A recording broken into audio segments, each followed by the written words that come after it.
اگر کسی کے ہاں اولاد نہیں ہے تو میں ہمیشہ انہیں مشورہ دیتا ہوں کہ آپ کو کوئی بچہ لے کر پال لینا چاہیے، کیونکہ میاں بیوی کا جو بانڈ ہے وہ دو چیزوں کی بنیاد کے اوپر ہے. ایک سیکس جو اللہ تعالیٰ نے رکھ دیا، ایک نیچرل ایک جذبہ، اور دوسرا اولاد کی جو ایک بائنڈنگ ہے خاندان میں کہ ایک میاں بیوی مل کے ایک خاندان کو وجود بخشتے ہیں اور اپنی اولاد کی پرورش کرتے ہیں. اور یہ اسلام کی خوبصورتی ہے، خاندانی نظام. ان میں سے ایک چیز بھی کمزور ہوگی، رشتہ کمزور ہو جائے گا.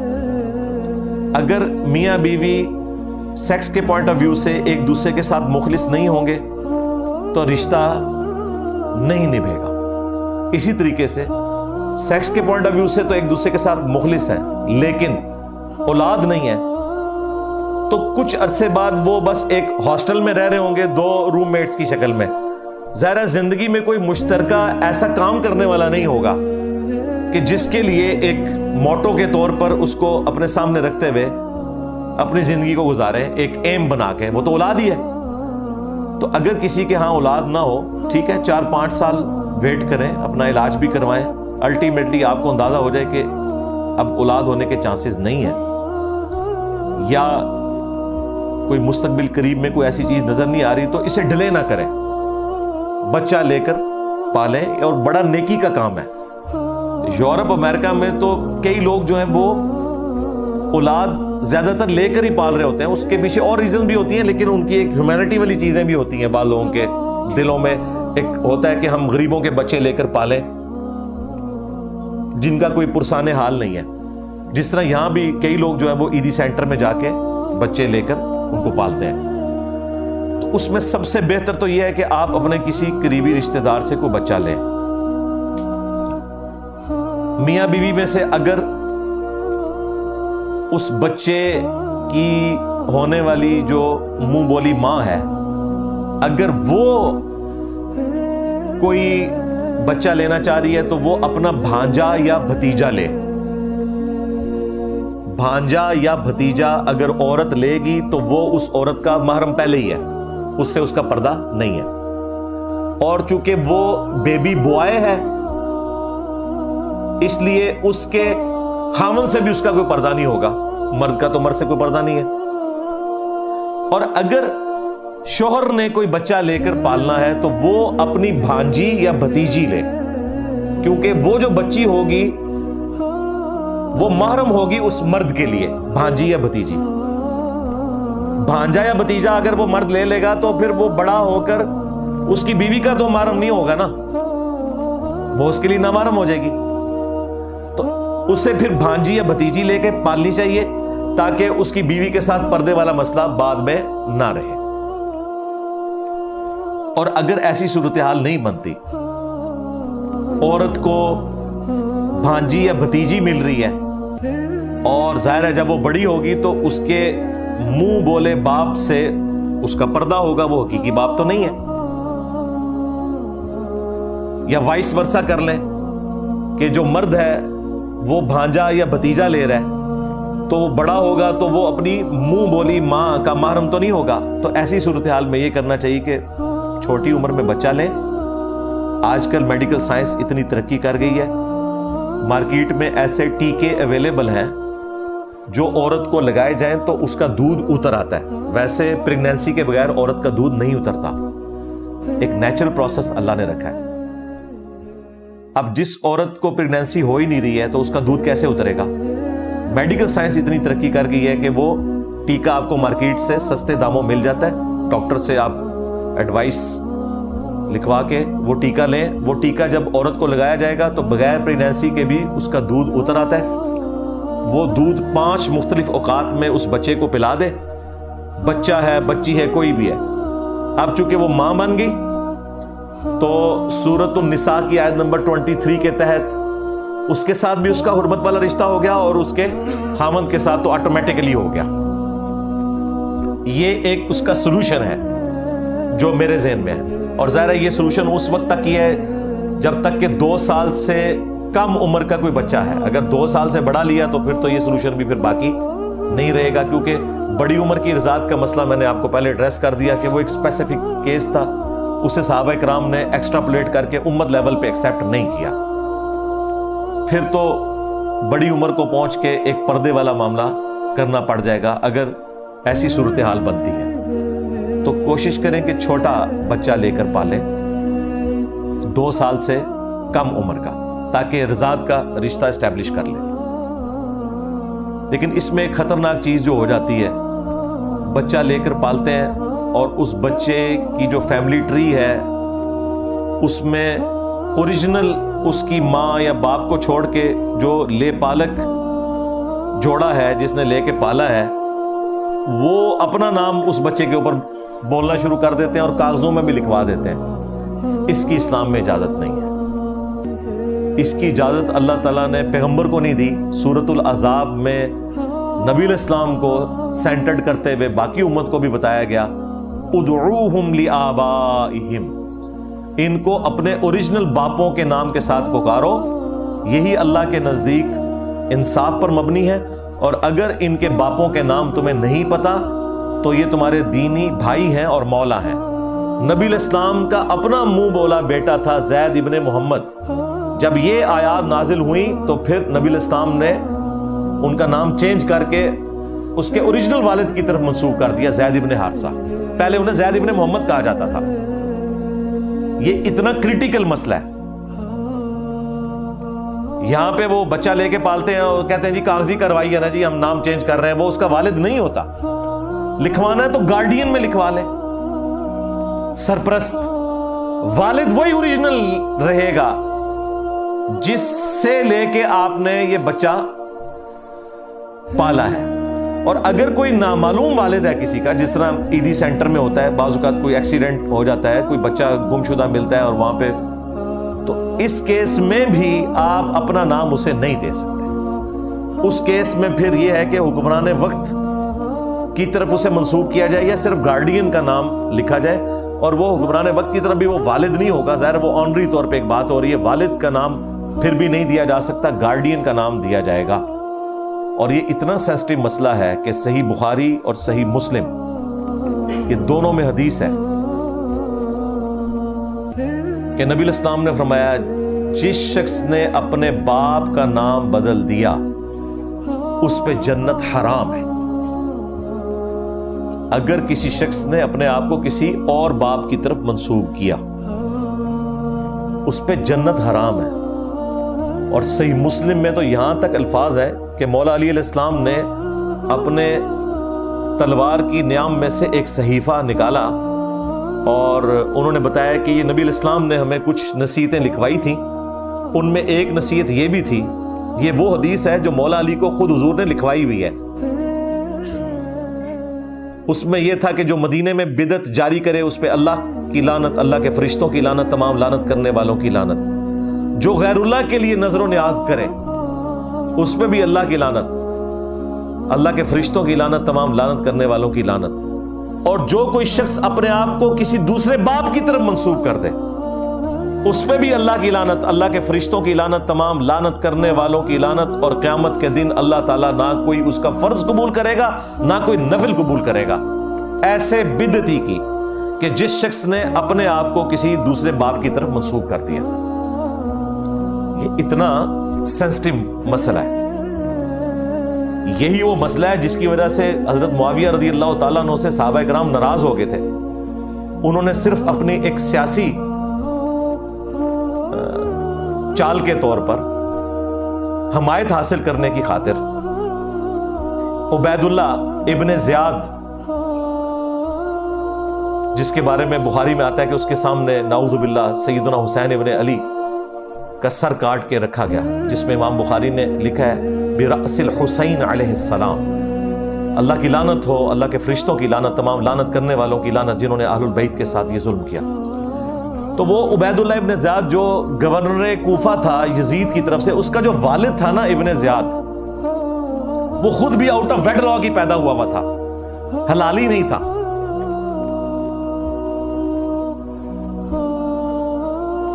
اس کی ماں کے ساتھ حضرت ابو سفیان رضی اللہ تعالیٰ عنہ نے زمانے جاہلیت میں اسلام لانے سے پہلے ایک کوئی تعلق تھا، اس سے وہ پیدا ہوا تھا. اب ظاہر ہے کہ وہ اس کی طرف تو منسوب نہیں ہو سکتا کیونکہ وہ لیجیٹیمائز رشتہ نہیں تھا. لیکن چونکہ وہ ایک دلیر تھا، حضرت علی کا شیعہ تھا، بڑا قریبی تھا حضرت علی کا. یہ عبید اللہ ابن زیاد کا والد ابن زیاد. حضرت معاویہ نے اسے گورنر لگایا اپنے دور حکومت میں، پھر اسے اپنے قریب کرنے کے لیے اناؤنسمنٹ کروا دی کہ یہ میرا بھائی ہے، چونکہ میرے والد نے نعوذ باللہ اس کی ماں کے ساتھ، استغفر اللہ، اب یہ بات کرتے ہوئے بھی شرم آ رہی ہے. اور یہ بخاری مسلم میں لکھا ہوا ہے کہ لوگ آ کے حضرت ابو بکرہ کو، ایک صحابی ہے ابو بکر جو خلیفہ اول ہے رضی اللہ تعالیٰ عنہ، ایک ہے ابو بکرہ، ان کو آ کے لوگ کہتے تھے کہ دیکھا ہے تیرے بھائی نے کیا کام ڈالا ہے. وہ بھائی لگتا تھا رشتے میں ابن زیاد، والدہ کامن تھی. ابو بکرہ کہتے ہیں میں کیا کروں، مجھے بھی پتا ہے اور انہیں بھی پتا ہے کہ نبی علیہ السلام نے فرمایا تھا جس نے اپنے آپ کو کسی غیر باپ کی طرف منسوب کیا اس پہ جنت حرام ہے.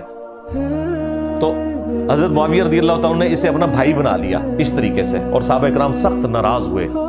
یہ بھی وہ چند وجوہات تھی جن کی وجہ سے یعنی صحابہ کرام کو بڑا غصہ تھا کہ شریعت کے ساتھ کیا کچھ کیا جا رہا ہے. اور یہ بخاری مسلم میں رپورٹ ہوا ہے. بعد میں تقی عثمانی باقی لوگوں نے کہا نہیں وہ نکاح کی ہی ایک شکل ہوا کرتی تھی.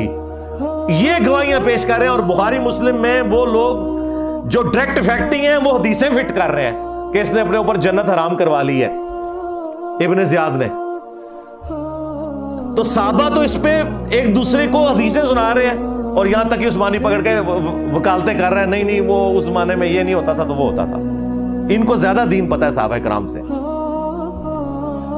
یہ تو بابوں کا دین لے کے چل رہے ہیں، صحابہ اہل بیت کے ساتھ ان کا کیا لینا دینا.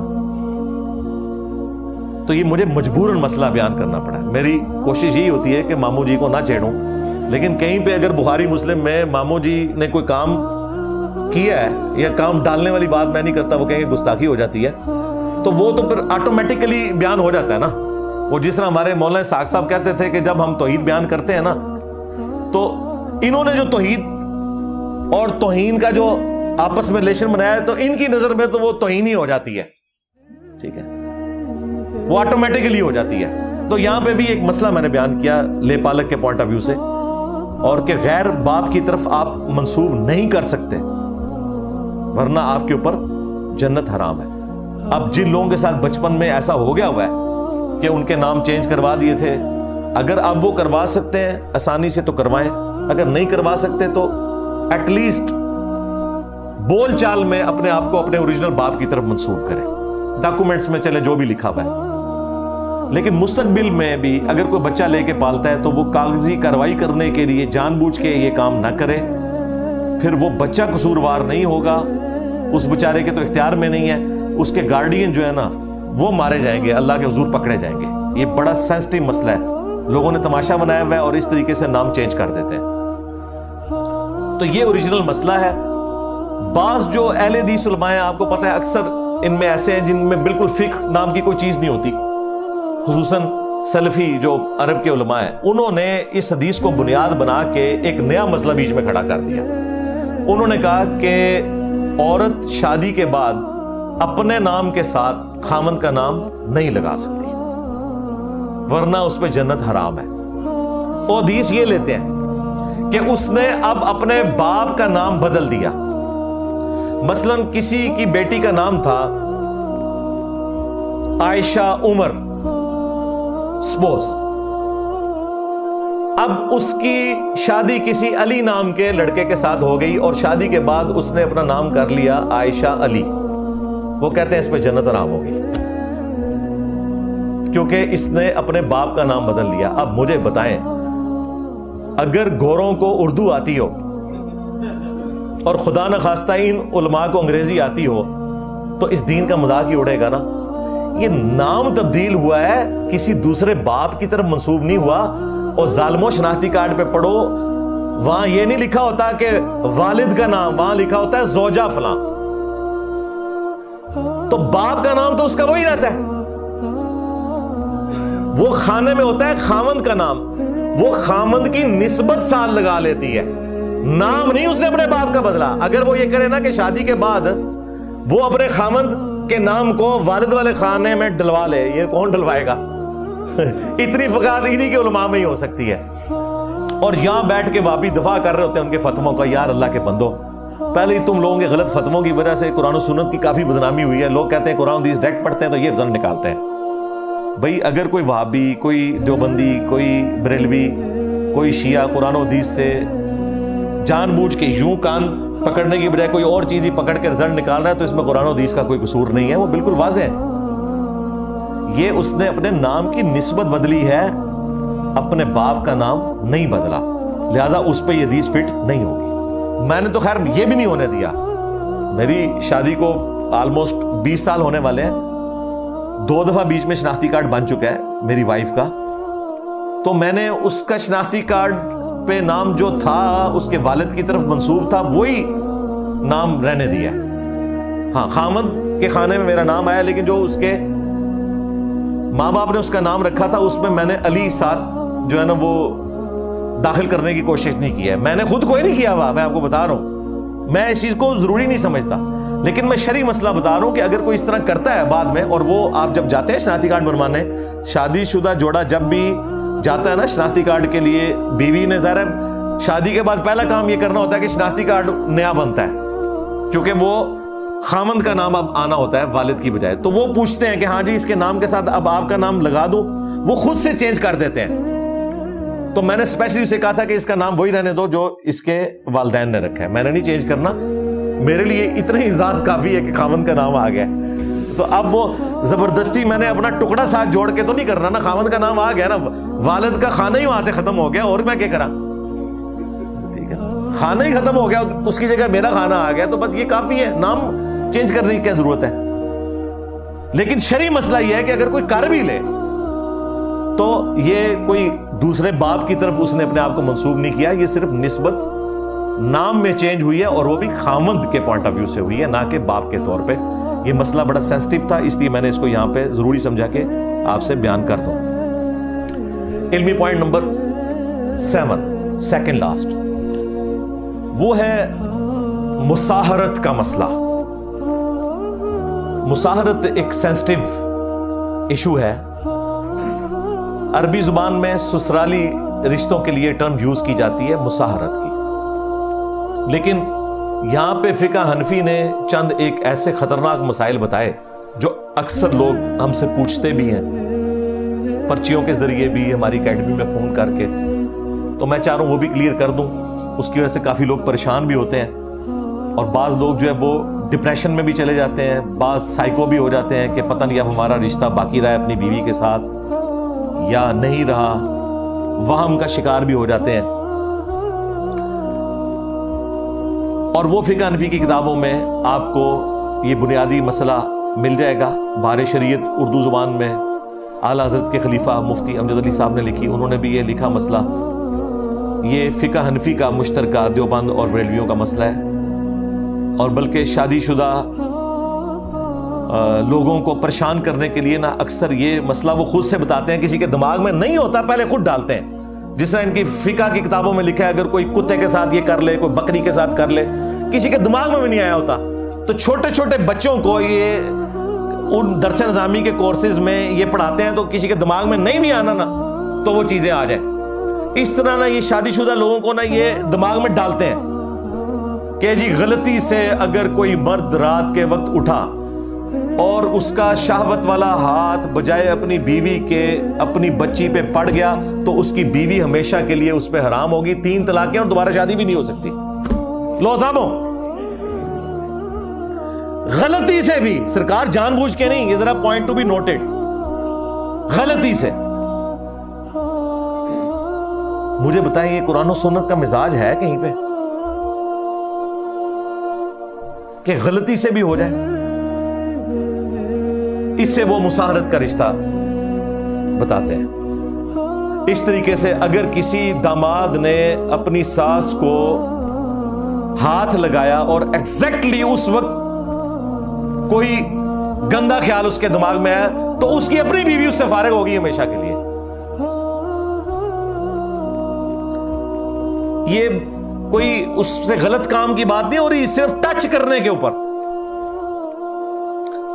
اس سے بھی خطرناک مسئلہ، کسی سسر نے اپنی بہو کے سر پہ ہاتھ پھیرا یا اس کو ایک ظاہر ہے اس کی بچیوں کی جگہ محرم ہے، ہمیشہ کے لیے محرم ہے، ایون وہ طلاق بھی دے دے اس کا بیٹا تب بھی محرم ہے، سورہ النساء کی آیت نمبر 23 کے تحت اگر اس کے سسر کی نیت اس وقت خراب تھی ہاتھ لگاتے ہوئے صرف، تو وہ بہو اس کے اپنے بیٹے کے حق سے نکل گئی، وہ بیٹا بیچارہ مزدوری پہ گیا ہوا ہے، وہ طلاق کا اختیار بیٹے کو تھا، سسر نے پکڑ کے تو وہ بہو فارغ کروا دی۔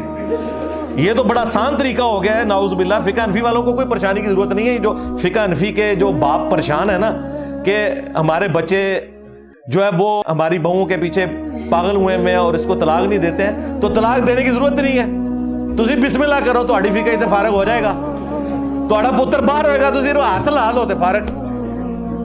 یہ میں مذاق اس لیے اڑا رہا ہوں کہ تاکہ پتہ چلے کہ آپ کے بزرگوں نے اسلام کی کیا خدمت کی ہے۔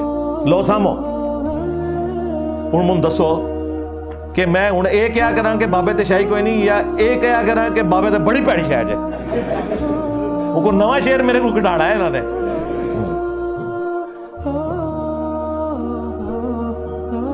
اب یہ وہ مسائل ہیں، وہ بتاتے ہیں کہ جی وہ آپ کو پتہ ہے اس طرح ہو جاتا ہے۔ اللہ سے ڈر جاؤ، اگر کوئی جان بوجھ کے بھی کوئی سسر بہو کو اس طریقے سے ہاتھ لگاتا ہے تو وہ لعنت کا مار ہے، اس کے بیٹے کی طلاق کہاں سے واقع ہوگی؟ اس بیچارے کا کیا قصور ہے؟ وہ کہتے ہیں نہیں، وہ چونکہ اس سے حرمت ثابت ہو جائے گی۔ استغفر اللہ تو بولی۔ اگر یہ مسائل اسی طریقے سے تھے تو سورہ النساء کی آیت نمبر 23 میں اللہ تعالیٰ نے اسے بیان کیا ہوتا۔ وہاں تو اللہ تعالیٰ نے محرمات ابدیہ بتا دیے ہیں کہ یہ حرمت والے رشتے ہیں، ان میں بھائی یہ آپ کے جو بنائے ہوئے رشتے ہیں نا یہ کوئی نہیں آتے۔ جھوٹی اور جعلی گھڑی ہوئی روایتوں کی بنیاد کے اوپر آپ نے یہ مسئلے اخذ کیے، اسی لیے پھر امام بخاری نے ان کی مٹی پلید کی ہے فقہ حنفی والوں کی۔ امام بخاری نے صحیح بخاری میں عبداللہ ابن عباس کا قول لیا سورہ النساء کی آیت نمبر 23 جس میں محرمات ابدیہ آئے تھے کہ ہمیشہ کے لیے کون سی عورتیں تمہارے لیے حرام ہیں۔ حرمت علیکم امہاتکم، حرام کر دی گئی ہیں تمہارے لیے تمہاری مائیں ہمیشہ کے لیے، وبناتکم اور تمہاری بیٹیاں، واخواتکم اور تمہاری بہنیں، وعماتکم اور تمہاری پھوپھیاں، وخالاتکم اور تمہاری خالائیں۔ یہ محرمات ابدیہ والی جو آیت تھی اتنی دفعہ آئی ہے، تو میں نے ویسے پرنٹ کر کے اپنے سامنے رکھی ہوئی تھی، میں نے کہا اگر مجھے موقع ملا میں کوشش کرتا ہوں کہ مختصر وقت میں گفتگو مکمل ہو، لیکن اب چونکہ یہ اتنی دفعہ بیان ہوئی ہے تو میں نے کہا چلے میں کور کر دوں۔ اور تمہاری خالائیں، وبنات الاخ اور تمہاری بھتیجیاں یعنی بھائیوں کی بیٹیاں، اور اسی میں اجماع امت ہے کہ ان کی آگے جو بیٹیاں ہیں نا وہ بھی حرام ہوگی۔ وہ مجھ سے ایک ویڈیو میں غلط اجتہاد ہوا تھا، پھر میں نے اس کے اوپر رجوع ریکارڈ کروایا تھا پوری تحقیق کر کے، کیونکہ میں نے اس کو غلط قیاس کیا تھا کہ چونکہ اس کا آگے باپ ڈیفرنٹ ہو جائے گا تو شاید وہی اینالوجی بنے گی جو آپ اپنی کزن میرجز میں کر سکتے ہیں۔ پھر مجھے ایک مولانا اسحاق صاحب کے شاگرد ہیں کاشف بھائی، انہوں نے فون کیا، انہوں نے مجھے کہا کہ اس طرح ہے یہ مسئلہ تو آپ اس پہ تحقیق کریں۔ میں نے کہا کوئی حدیث، ان کا حدیث تو نہیں۔ پھر میں نے مختلف علماء سے پوچھا، شیعہ سے بھی سنیوں سے بھی، سب نے کہا حدیث کوئی نہیں، یہ اجماع امت سے ٹرانسفر ہوا ہے۔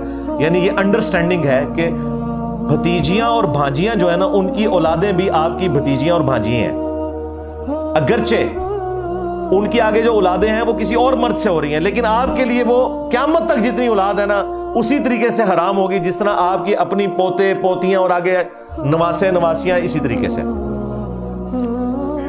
تو تمہاری بھتیجیاں، وبنات الاخت اور تمہاری بھانجیاں یعنی بہنوں کی بیٹیاں، وامہاتکم اللاتی ارضعنکم اور تمہاری وہ مائیں جو دودھ کے رشتے میں ہیں، یہ وہ آ گیا جو میں نے شروع میں بیان کیا تھا، واخواتکم من الرضاعہ اور تمہاری جو بہنیں ہیں رضاعت کے رشتے میں، یعنی جن عورتوں کا تم نے دودھ پیا ہے ان کی جو بیٹیاں ہوں گی وہ بھی تمہارے لیے حرام ہے۔ وَأُمَّهَاتُ نِسَائِكُمْ اور تمہاری عورتوں کی جو مائیں ہیں وہ بھی ہمیشہ کے لیے حرام ہے۔ یعنی جو ساس ہے، اگر کوئی شخص اپنی بیوی کو طلاق بھی دے دے تب بھی اس کی جو ماں تھی وہ ہمیشہ کے لیے آپ کے لیے حرمت والا رشتہ ہو گیا.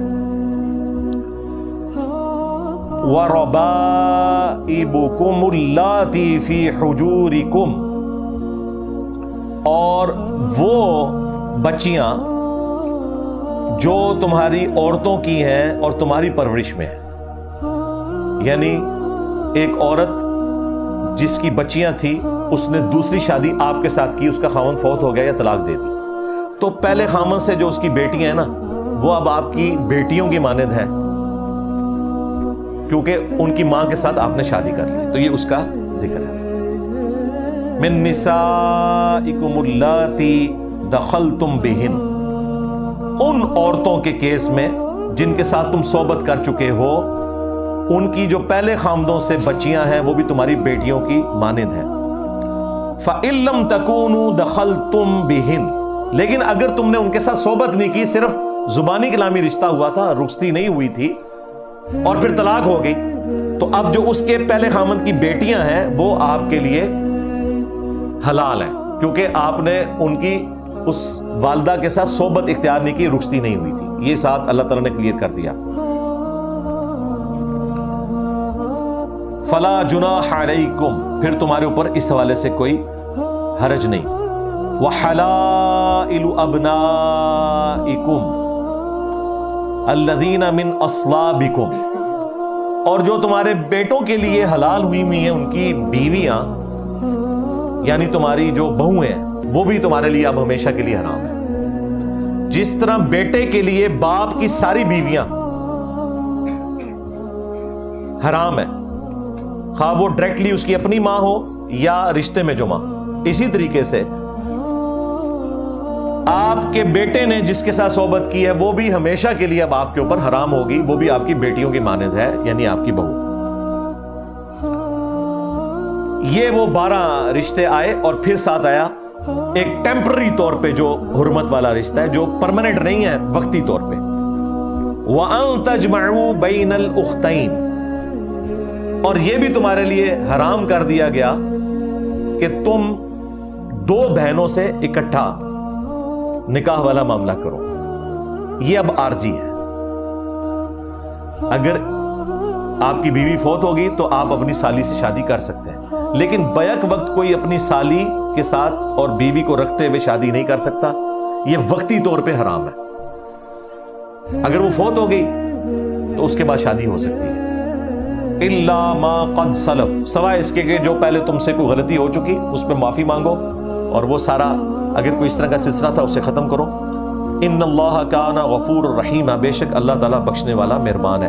یہ پارہ نمبر 4 کی آخری آیت ہے، سورۃ النساء کی آیت نمبر 23 ہے. اس کے بعد پارہ نمبر 5 شروع ہوتا ہے. پھر پارہ نمبر 5 کے سٹارٹ میں بھی ایک اور رشتہ بھی بیان ہوا کہ وہ بھی تمہارے لیے حلال نہیں ہے، اور وہ یہ ہے کہ کسی دوسرے مرد کی بیوی سے بھی تم شادی نہیں کر سکتے جب تک کہ وہ اپنے مرد کے عقد میں ہے. یہ بھی ٹیمپرری طور پہ ہے، اگر وہ طلاق دے دے پھر آپ شادی کر سکتے ہیں. اب یہ جو ذکر آیا کہ 2 بہنوں کو آپ ایک نکاح میں ایک وقت میں اکٹھا نہیں کر سکتے، یکے بعد دیگرے کر سکتے ہیں. اس کی سب سے بڑی مثال سیدنا عثمان رضی اللہ تعالیٰ عنہ علیہ السلام، سیدہ رقیہ اور ام کلثوم، نبی الاسلام کی 2 اپنی حقیقی بیٹیاں یکے بعد دیگرے حضرت عثمان کے عقد میں تھی. اسی وجہ سے ان کا لقب ہے ذو النورین، 2 نوروں والا، یعنی نبی الاسلام کی آنکھوں کا نور. آپ کی بیٹیاں ان کے عقد میں آئیں، اور بہت بڑی فضیلت ہے. کسی اور شخص کے حق میں یہ فضیلت نہیں ہے.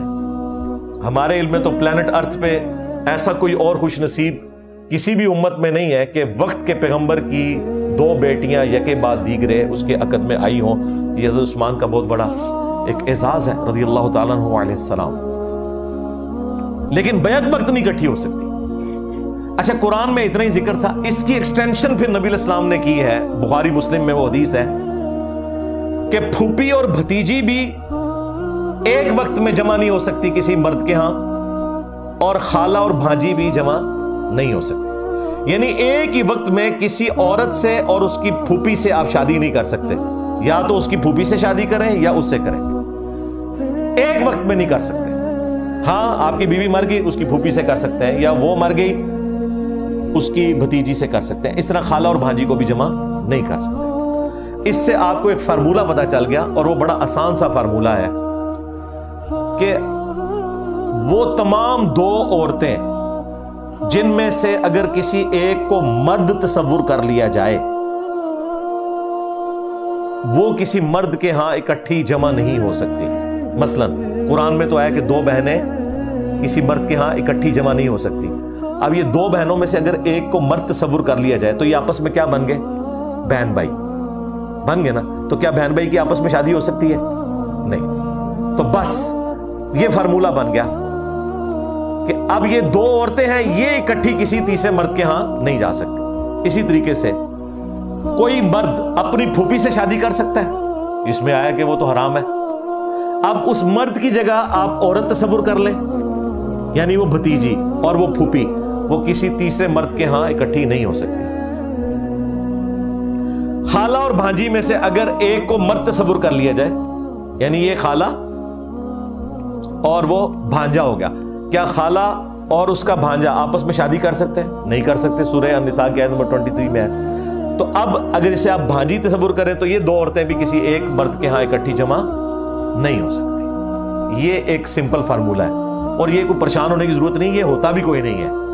یہ کوئی کبھی پوچھ لے تو اس کے لیے، ادروائز اس طرح نہیں ہو رہا ہوتا معاشرے میں. یہ تو اسٹیبلش ہے، لوگوں کو پتا ہوتا ہے. کبھی کبھار کوئی ایک کمپلیکس کیس آ جائے تو آ جائے، ادروائز عموماً اس طرح نہیں ہوتا کہ کوئی اس طریقے سے رشتے چلا رہا ہو اور شادیوں پہ شادیاں ہو رہی ہوں. اللہ کا شکر ہے کہ جو بے نمازی بھی ہے نا، وہ بھی نکاح اور طلاق کے مسائل جو ہے نا وہ علماء سے پوچھ کے چل رہے ہوتے ہیں، اور جنازہ بھی اینڈ پہ علماء نے ان کا پڑھانا ہوتا ہے. باقی آگے پیچھے بے شک مسجد کا منہ بھی نہ دیکھیں، لیکن کم از کم جو ریچولز ہیں، رسومات، بس یہ دین ریچولز کا ہی نام رہ گیا. تو اس میں بلکہ یہ آپ کو زیادہ اس معاملے میں سینسٹیو نظر آئیں گے. نماز ایک نہیں پڑھتے ہوں گے اور نکاح طلاق کے مسائل اتنی وہ شوق سے پوچھ رہے ہوں گے اور اتنے ڈر ڈر کے پوچھ رہے ہوں گے کہ بندہ کہتا ہے پتہ نہیں کتنا پرہیزگار آدمی ہے. اور پرہیزگاری یہ ہے کہ نماز ایک نہیں پڑھی کبھی. لوگ اپنا مسلک بدل لیتے ہیں، کٹھی 3 طلاقیں دیتے ہیں، جا کے اہل حدیثوں سے فتویٰ لے آتے ہیں، اور وہاں پہ ان کو لکھوایا جاتا ہے کہ آج کے بعد ہم اہل حدیث ہوتے ہیں. اور وہ اہل حدیث بس صرف اس مدرسے کے گیٹ کے اندر ہوتے ہیں، باہر نکلتے ہی کہتے ہیں نجدی. تو یہ اس قسم کے فتوے نہ لیا کریں. وہ جس طرح حنفی، دیوبندی، بریلوی حلالہ کرواتے ہیں نا، تو یہ اہل حدیث حرامہ کروا رہے ہوتے ہیں. کٹھی 3 طلاقیں واقع ہوگی بھائی، اب دوبارہ شادی نہیں ہو سکتی. اس پہ بالکل اہل سنت کا اتفاق ہے. ایک الگ سے ٹاپک ہے، میں نے اس کو بریف کیا ہوا ہے. تو یہ اس قسم کے فتوے نہ لیا کریں. ہماری اکیڈمی میں لوگ فون کر رہے ہوتے ہیں، ہم انہیں کہتے ہیں بھائی چونکہ جوڈیشری کا کیس ہے، آپ علماء کے پاس جائیں، ان کے سامنے اپنے مسائل رکھیں اور ان سے ریٹن میں فتویٰ لیں. ہم آپ کو مسئلہ بتائیں گے بھی نا، تب بھی وہ آپ کے کسی کام کا نہیں ہے، کیونکہ ون سائیڈڈ آپ فتویٰ پوچھ رہے ہیں نا، دوسری پارٹی تو ہمارے سامنے نہیں ہے. اس طرح کے جب نکاح طلاق کے مسائل ہوں، دونوں پارٹیاں کسی عالم کے سامنے بیٹھیں، دونوں کی سٹیٹمنٹس ریکارڈ ہوں، پھر کسی مسئلے تک پہنچا جائے گا. نکاح کے کیس میں کیا فون پہ پوچھ رہے ہوتے ہیں کہ جی میں اس عورت سے شادی کرنے لگا ہوں تو بس اجازت ہے جی؟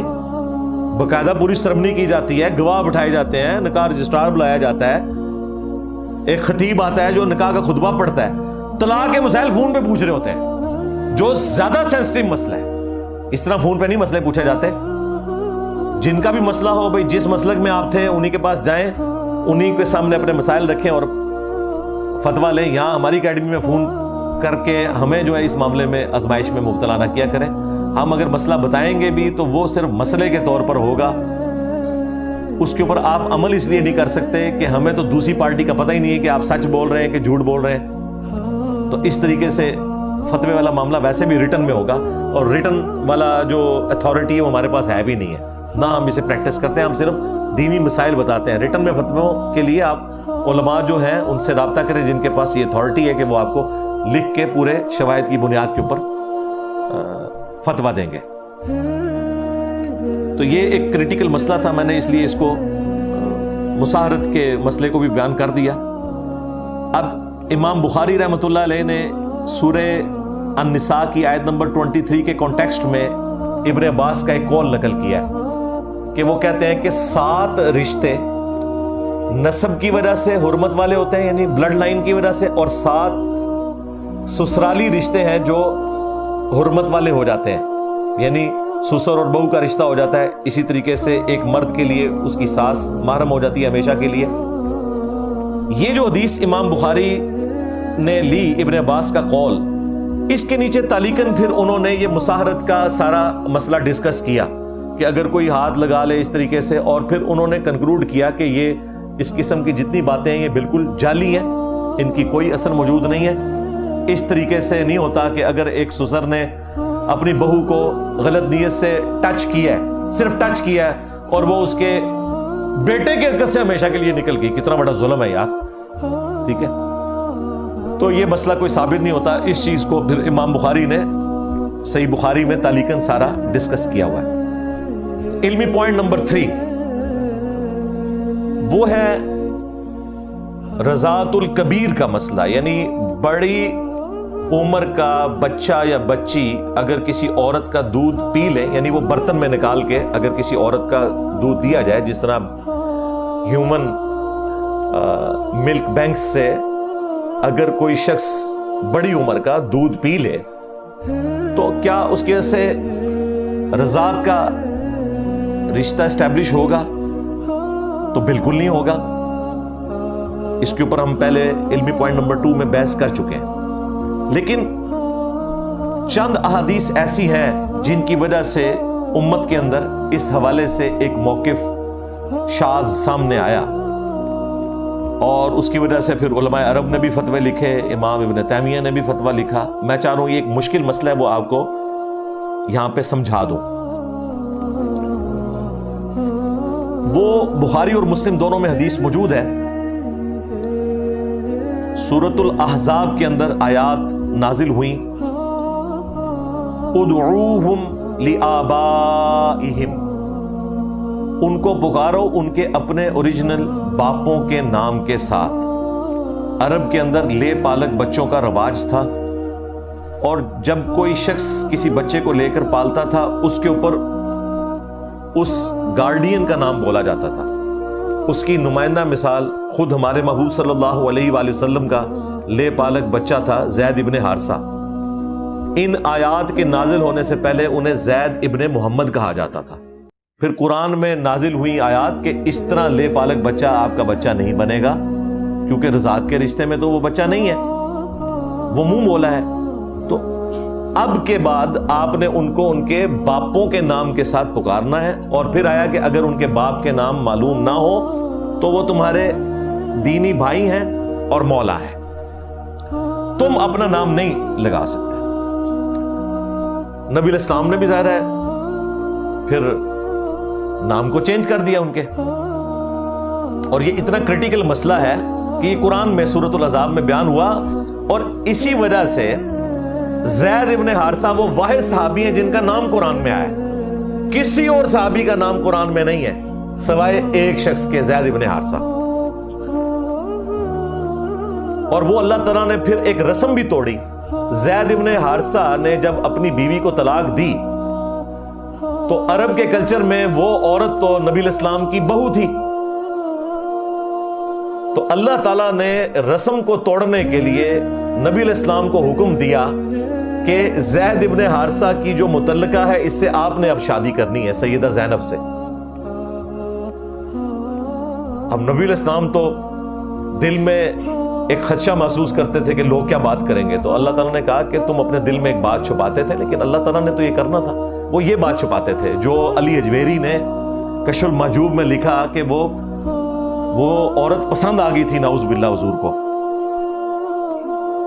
اور اس کی وجہ سے طلاق ہوئی، اور بعد میں حضور نے شادی کی۔ وہ صاب اور سکر والا جو ڈرامہ بازی ہوئی بھی ہے، استغفر اللہ واتوب الیہ۔ اور کہتے ہیں جی قرآن میں لکھا ہوا ہے کہ دل میں بات چھپاتے تھے، اور قرآن بھی نہیں تم لوگوں نے پڑھا ہوا، وہ بات یہ تھے، وہ ساتھ ہی لکھا ہوا ہے کیا چھپاتے تھے کہ حضور اس بات سے خدشہ محسوس کرتے تھے کہ لوگ کہیں گے اس نے اپنی بہو کے ساتھ شادی کر لی، تو اللہ نے کہا کہ ہم اس رسم کو توڑنا چاہتے تھے، ہم نے اس عورت کو تمہارے عقد میں دے دیا تاکہ جو منہ بولے بیٹے ہیں ان کے رشتے کے حوالے سے کوئی ابہام باقی نہ رہے۔ یہ الفاظ موجود ہے، ٹوٹل قرآن و سنت ان کے بزرگوں کو اتنا آتا تھا۔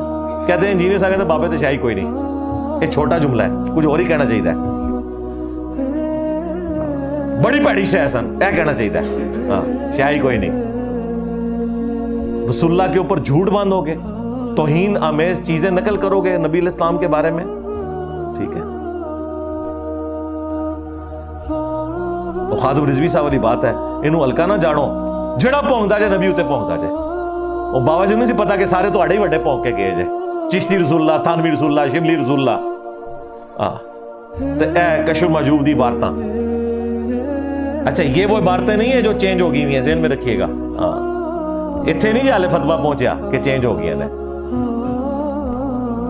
تو اللہ تعالیٰ نے اس رسم کو توڑا, اور اس کانٹیکسٹ میں پھر زید ابن حارثہ کا نام قرآن میں آیا. کتنی بڑی خوش نصیبی ہے. اور سیدہ زینب کتنی خوش نصیب ہیں, وہ باقی امہات المومنین پر فخر کرتی تھیں کہ تمہارے نکاح دنیا پہ ہوئے ہیں اور میرا آسمانوں پہ ہوا ہے. دنیا میں کوئی نکاح نہیں ہوا پھر سیدہ زینب کا, ڈائریکٹ اللہ نے نکاح کر دیا. نبی علیہ السلام نے ڈائریکٹ ان سے شادی کر لی. ولیمے کی ایکٹیویٹی پرفارم ہوئی لیکن نکاح کی ایکٹیویٹی نہیں ہوئی, کیونکہ وہ ڈائریکٹ اللہ نے کیا ہے. اور یہ وہ فضیلت ہے جو سیدہ زینب کو باقی تمام امہات المومنین پہ حاصل ہے کہ ان کا نکاح اللہ نے کیا خود. اتنی بڑی رسم توڑنی تھی تو ایک بڑی شخصیت کے ذریعے توڑنی تھی, اور رسول اللہ سے بڑی تو کوئی شخصیت ہو نہیں سکتی تھی صلی اللہ علیہ وآلہ وسلم. یہ نبی علیہ السلام کے اپنے گھر کا واقعہ ہوا. زید ابن حارثہ منہ بولا بیٹا تھا, اس میں چونکہ ایک کلچر میں تھا تو ایک اور ڈومیننٹ پرسنالٹی ابو حذیفہ تھے. وہ عمر سیریز میں ابو حذیفہ اور سالم اکٹھے شہید ہوئے ہیں جنگ یمامہ میں, وہ سین انہوں نے فلمایا ہے.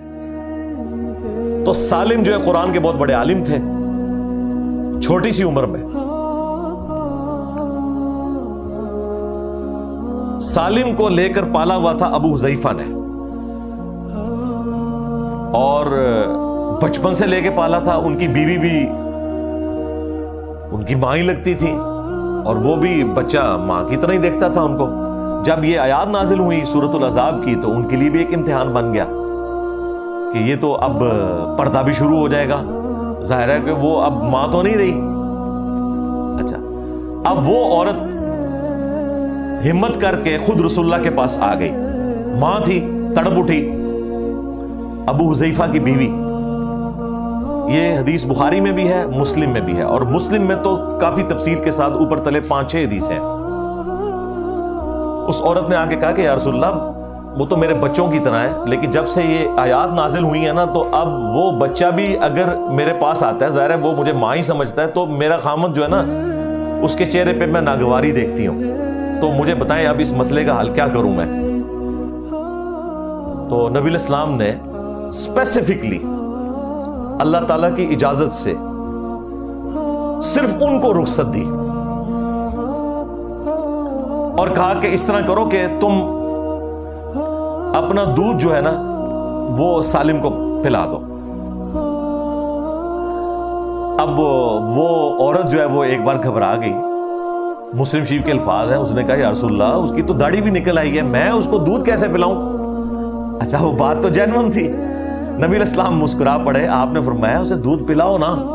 اب حضور جو بات کہنا چاہ رہے تھے وہ یہ سمجھی کہ ڈائریکٹ پلانے والی بات کر رہے ہیں. نبی علیہ السلام یہ کہہ رہے تھے کسی برتن میں نکال کے اسے دودھ 5 دفعہ پلا دو. یہ پھر پوری تفصیل سنن ابی داؤد میں آتی ہے, کافی لمبی حدیث ہے کہ انہوں نے پھر 5 دفعہ دودھ پلایا, اپنا دودھ کسی برتن میں نکال کے, اور وہ اس بچے کو پلایا جس کی داڑھی بھی نکل چکی تھی.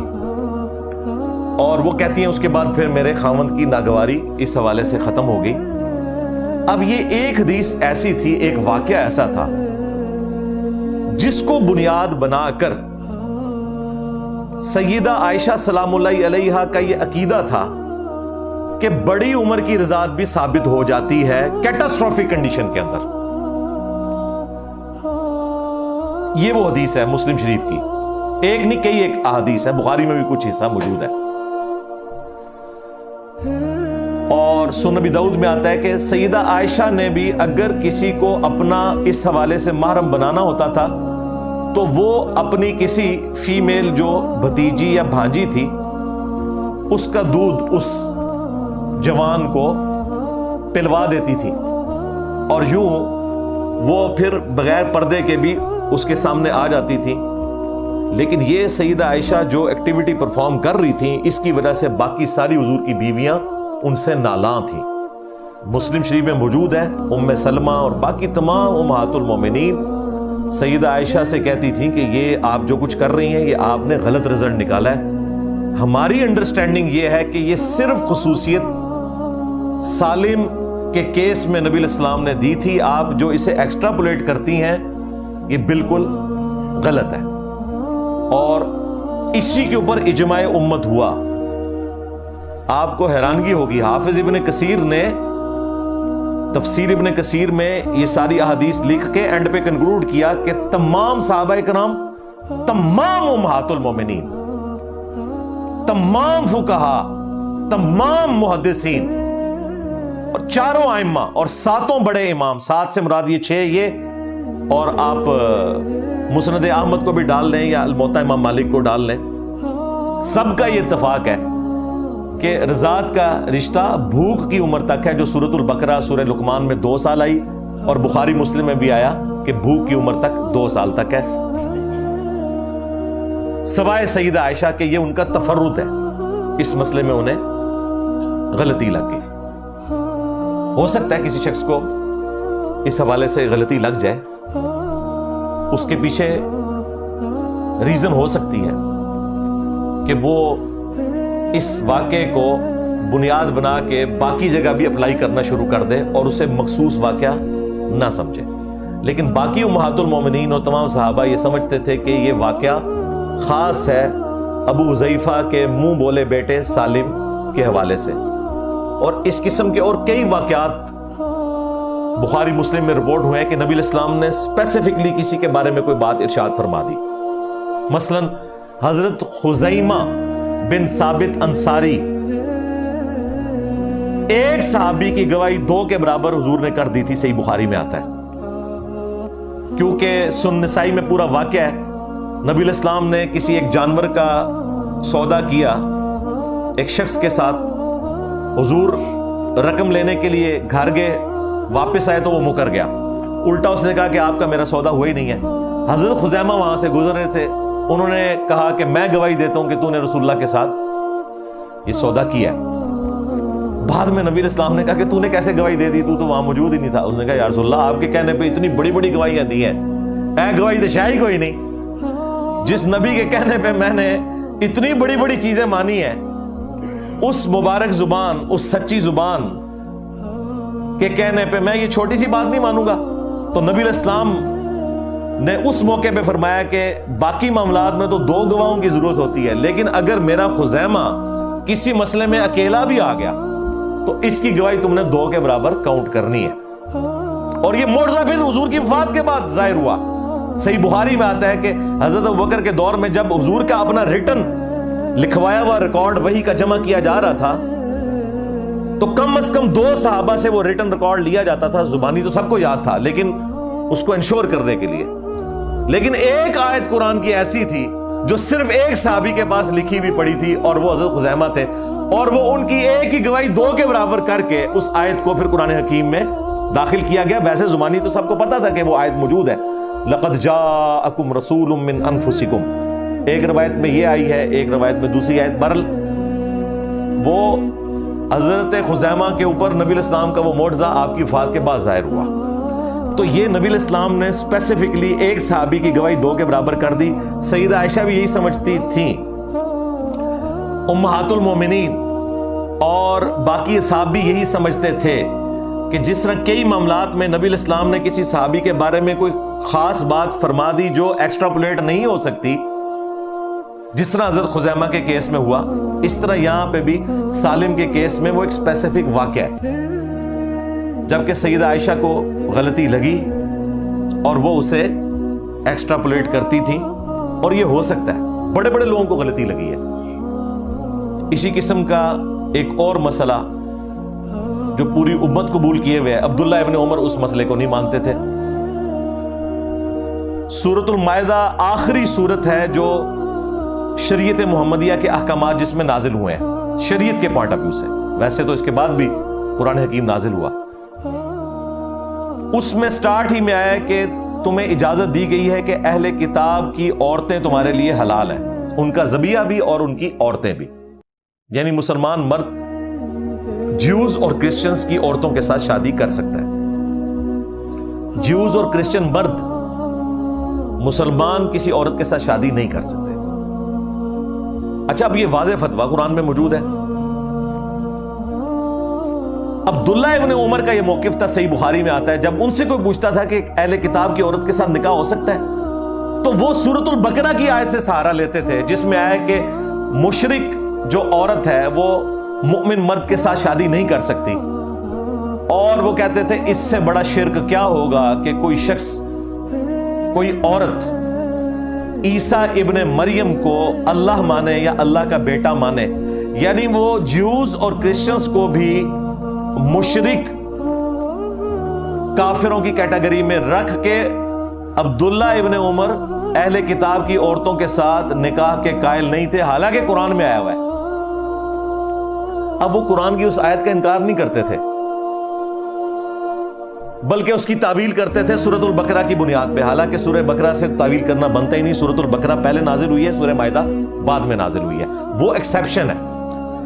اس کو بھی حافظ ابن کثیر نے تفسیر ابن کثیر میں نقل کر کے کہا کہ پوری امت کا اجماع ہے کہ اہل کتاب کی عورتوں کے ساتھ نکاح کیا جا سکتا ہے سوائے عبداللہ ابن عمر کے، اور ان کا یہ قول شاذ ہے، یعنی اتنا بڑا بندہ اس کو غلطی لگی، امت نے اس کو ایکسیپٹ نہیں کیا۔ اسی لیے ہمارا یہ موقف ہے کہ صحابہ کا اجماع حجت ہے، کسی ایک صحابی کی رائے جو باقی تمام صحابہ سے ٹکراتی ہو وہ حجت نہیں ہے، یہ ذہن میں رکھیے گا، صحابہ کا اجماع حجت ہوگا۔ یہاں پہ دیکھ لیں عبداللہ ابن عمر، یعنی جس طرح وہاں سیدہ عائشہ کو غلطی لگی، عبداللہ ابن عمر کو اس حوالے سے غلطی لگی کہ وہ کافر مشرک اور اہل کتاب مشرک میں فرق نہیں کرتے تھے، جبکہ اللہ تعالیٰ نے فرق کیا ہوا ہے۔ اب مجھے بتائیں، وہ اللہ جو اہل کتاب مشرک عورت کے ساتھ نکاح کی اجازت دیتا ہے، تو جو کوئی کلمہ گو مشرک ہے اس عورت کے ساتھ کیا شادی نہیں ہوگی؟ یہاں پہ آپ دیکھ لیں، سنی مرد کی شادی کسی شیعہ عورت کے ساتھ کر دیں،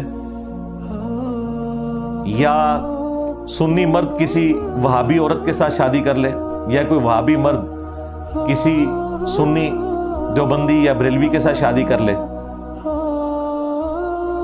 تو کہتے ہیں رشتہ ہوگا ہی نہیں۔ جبکہ قرآن جو ہے وہ اہل کتاب کے بھی صرف آسمانی مذہب کا اتنا احترام کر رہا ہے کہ ان کی عورتوں کے ساتھ نکاح کی اجازت دی ہوئی ہے، تو بھائی سنی شیعہ کا نکاح بھی ہو جاتا ہے، یہ تو پھر بھی رسول اللہ کے ماننے والے ہیں، باقی علمی اختلاف تو ظاہر ہے وہ موجود ہے، وہ اپنی جگہ ہے۔ ہم نہیں کہتے ضروری کہ آپ کریں، جہاں پہ پڑھے لکھے لوگ ہیں ایک دوسرے کو سپیس دیتے ہیں وہاں تو چل جاتا ہے، لیکن جہاں کٹر قسم کا معاملہ ہے تو وہ کٹر پھر آپس میں ٹکرا کے نا وہ ٹوٹتے ہی ہیں، کوئی اینڈ رزلٹ کوئی اچھا نہیں نکلتا، وہاں پھر کفر کا ہی دھیان کرنا چاہیے، اپنے ہم پلہ لوگوں میں شادی کی جائے تاکہ بعد میں کوئی اس قسم کا مصیبت والا معاملہ نہ کھڑا ہو۔ یہ ایک میں نے ضمناً بات عرض کر دی۔ تو میں نے آپ کو سیدہ عائشہ کے حوالے سے جو بتایا اس کی ایک ایگزامپل بھی دے دی کہ عبداللہ ابن عمر کو بھی ایک مسئلے میں اسی طریقے سے غلطی لگی، لہٰذا یہ کوئی پریشانی والا مسئلہ نہیں، امت میں کسی بڑے سے بڑے انسان کو بھی غلطی لگ سکتی ہے، غلطیوں سے پاک صرف پروفٹ کی ذات ہے، اس لیے کہ اگر وہ کسی معاملے میں کوئی اجتہاداً غلطی کریں گے بھی تو اللہ تعالیٰ وحی کے ذریعے ان کی ریمیڈی فرما دے گا، نبی کے علاوہ کسی کے لیے یہ خصوصیت نہیں ہے۔ لہٰذا اب یہ جو بڑی عمر کی رضاعت کا مسئلہ ہے اس حوالے سے کلیئر ہو گیا کہ آج کی ڈیٹ میں یہ کوئی مسئلہ اس طریقے سے ایکسیپٹیبل نہیں ہے کہ اس کو بنیاد بنا کے کوئی فتوے لکھے، جس طرح علماء عرب نے لکھے، ان سے پہلے ابن تیمیہ لکھتے رہے، آج بھی اکا دکا اہل حدیث قائل ہیں، باقی اہل حدیث کا بھی وہی موقف ہے جو قرآن و سنت میں آیا ہوا ہے۔ سیدہ عائشہ کے موقف کو وہ شاذ ہی سمجھتے ہیں اس حوالے سے، اسی لیے جب وہ شرح لکھتے ہیں بخاری مسلم کی تو وہ لکھتے ہیں کہ سیدہ عائشہ کا موقف درست نہیں ہے۔ باقی اس سے ایک اور مسئلہ بھی پتہ چل گیا، میں وہ ضمناً بتا دوں، اس کے ساتھ جڑا ہوا ہے، لوگ پوچھتے رہتے ہیں کہ اگر کوئی شوہر اپنی بیوی کا دودھ پی لے تو اس کے ساتھ اس کا رضاعت کا رشتہ اسٹیبلش نہیں ہوگا، لوگوں میں مشہور ہے کہ وہ اگر کوئی اس طرح کا مسئلہ ہو گیا تو وہ نکاح ٹوٹ جائے گا۔ وہ بڑی عمر کی رضاعت کے جو قائل لوگ ہیں ظاہر ہے وہ تو پھر اسی قسم کا رزلٹ نکالیں گے نا. تو چونکہ اس کی بنیاد ہی غلط ہے لہٰذا اس قسم کا کوئی مسئلہ ایگزسٹ نہیں کرتا. اور اسی طریقے سے آج کے جو علماء عرب نے فتوے دیے کہ اگر آپ کے دفتر میں کوئی عورتیں کام کرتی ہیں تو آپ 5 مختلف اوقات میں ان عورتوں کا دودھ برتن میں لے کے پی لیں تو وہ آپ کی بہنیں بن جائیں گی یا مائیں بن جائیں گی اور پھر آپ کا ان سے پردہ ختم ہو جائے گا. یہ فتویٰ جو علماء عرب نے لکھا نا وہ انہی روایتوں کی بنیاد پہ لکھا جو کہ منسوخ ہو چکی تھی. اسی لیے آپ دیکھیں امام مسلم نے اتنی سمجھداری کی کہ یہ روایتیں لکھنے کے بعد پھر اینڈ پہ جا کے وہ روایت لکھی اور اس پہ پھر بعد میں امام نووی نے چونکہ باب باندھے ہیں, امام مسلم نے نہیں باندھے تھے, تو اس میں انہوں نے وہ ہیڈنگ بنائی کہ رضاعت جو ہے وہ بھوک کی عمر تک ہے. ان 5-6 حدیثوں کے اوپر ہیڈنگ بنائی رضاعت الکبیر یعنی بڑی عمر کی رضاعت, اور اس کے بعد اگلا چیپٹر باندھا کہ رضاعت جو ہے وہ بھوک کی عمر تک ہے. اور ادھر وہی حدیث لے کے آئے مسلم شریف میں جو بخاری میں موجود ہے کہ رضاعت صرف بھوک کی عمر تک ہے, جو سورہ لقمان سورۃ البقرہ میں آیا 2 سال تک, اس کے بعد رضاعت اسٹیبلش نہیں ہوگی. لہذا امام بخاری امام مسلم نے اس حوالے سے ناسخ و منسوخ بتایا ہوا ہے اور امت اسی کو لے کے چل رہی ہے. میں آپ کو اتنی تفصیل سے آج نہ بھی بتاتا تب بھی عام بندوں کو یہی مسئلہ پتا ہے کہ اس طرح بڑی عمر کا کوئی بندہ برتن میں لے کے کسی کا عورت کا دودھ پی لے تو وہ رشتہ اسٹیبلش نہیں ہوتا. لیکن جو لوگ قائل تھے میں نے ان کے دلائل بھی بتایا, ان کو غلطی کہاں لگی وہ بھی میں نے آپ کو بتا دی تاکہ آپ کو یہ بات سمجھ آ جائے.